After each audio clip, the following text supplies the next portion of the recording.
आज के इस वीडियो में हम बात करेंगे उन 5 नियम के बारे में जो कि आपको बाहर से चंचल और अंदर से चालाक और शातिर बनाएगी। अगर आप इस वीडियो को लाइक और शेयर नहीं भी करते हो तो इसे शुरू से लेकर अंत तक जरूर देखिएगा, क्योंकि ये वीडियो आपकी लाइफ में जबरदस्त वैल्यू ऐड करेगी। तो बिना किसी देरी के हम बात करते हैं फर्स्ट रूल के बारे में। और फर्स्ट रूल बताने से पहले मैं आपको ये बताना चाहूंगा कि कमान से निकले तीर, बंदूक से निकली गोली और मुख से निकली बोली कभी भी वापस नहीं जाती। इसलिए फर्स्ट पॉइंट यही कहता है कि उतना ही बोलो जितना से आपका काम हो जाए, क्योंकि इस दुनिया में सबसे ज्यादा गुनाह उन लोगों ने की है जिन लोगों की जबान ज्यादा चलती है। और इसे मैं आपको एक स्टोरी से समझाता हूँ। एक बार एक आदमी को फांसी पड़ने वाली थी, बट जैसे ही वो आदमी रस्सी पर लटकता है तो वो रस्सी टूट जाती है। और उस समय कैदी का रस्सी टूट जाना भगवान की चमत्कार मानी जाती थी और उसकी सजा को माफ कर दी जाती थी। लेकिन इस कैदी की सजा को माफ नहीं की गई, क्योंकि जब इसकी रस्सी टूटी तब इसने वहाँ के मंत्री से बोला कि यहाँ की राजा एक अच्छी क्वालिटी की रस्सी नहीं बनवा सकता है तो ये राज क्या खाक चलाएगा।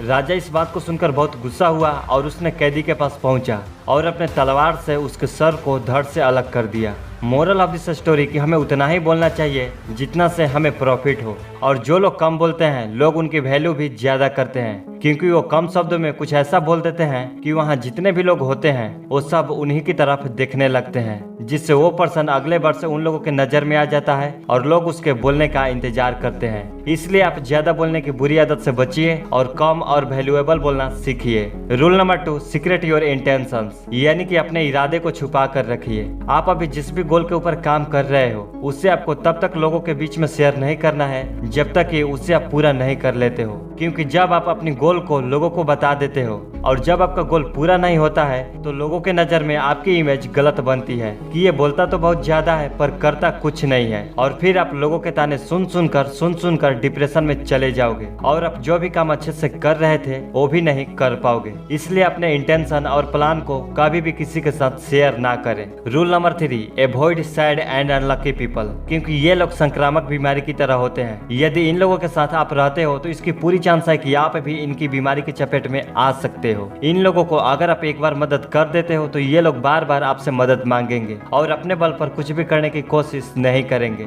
और उनकी बदकिस्मती आपकी तरफ अट्रैक्ट होने लगेगी और आप भी उनके तरह ही बन जाओगे। इसलिए सुखी और खुशकिस्मती लोगों के साथ रहिए। रूल नंबर 4, अपनी शक्ति को केंद्रित करो। ये तो हम सब जानते हैं कि सनलाइट बहुत ज्यादा पावरफुल होती है, ये महज कुछ ही सेकंड में इस पूरी दुनिया को भस्म कर सकती है, लेकिन जब उसके प्रकाश को एक जगह पर केंद्रित किया जाता है तब वो और भी ज्यादा शक्तिशाली बन जाती है। इसलिए अगर आपके अंदर किसी भी काम को करने की क्षमता है तो उस पर अपनी सारी एनर्जी को केंद्रित कर दो और फिर देखो वो काम इतना तेजी से होगी जितना कि आप सोच भी नहीं सकते हो। आपने इस चीज को तो जरूर नोटिस किया होगा कि जो स्टूडेंट शुरू से पढ़ने में ब्रिलियंट होते हैं वो अपनी लाइफ में ज्यादा कुछ अचीव नहीं कर पाते हैं, लेकिन जो स्टूडेंट्स पढ़ने में उतना तेज नहीं होते हैं, मतलब कि एवरेज से भी नीचे होते हैं, वो अपनी लाइफ में फोड़ रहे होते हैं। और इसका सिर्फ और सिर्फ एक ही रीजन है और वो है अपनी शक्ति को एक जगह पर केंद्रित करना। इसलिए ये मैटर नहीं करता है कि आप पढ़ने लिखने में कितना तेज हो, लेकिन ये मैटर जरूर करता है कि आप अपनी शक्ति को कहां पर केंद्रित कर रहे हो। अभी बात करते हैं रूल नंबर 5 की। रूल नंबर 5 ये कहता है कि टाइमिंग की कला में माहिर बनो,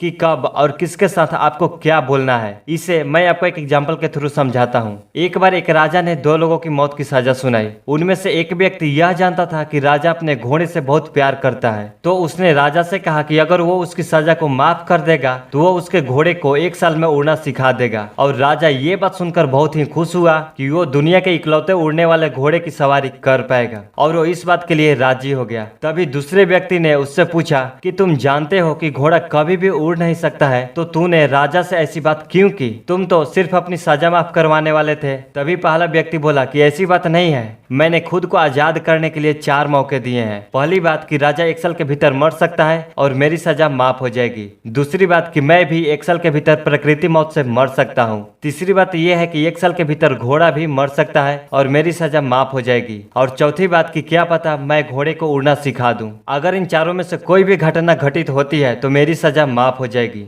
तो दोस्त, अगर आपने ये सीख लिया कि किस टाइम पर किसके साथ क्या और कैसे बिहेव करना है तो आप टाइमिंग की कला में माहिर बन जाओगे और लोगों के बीच काफी शक्तिशाली और शातिर नजर आने लगोगे। तो मिलते हैं नेक्स्ट वीडियो में, तब तक के लिए जय हिंद, जय भारत।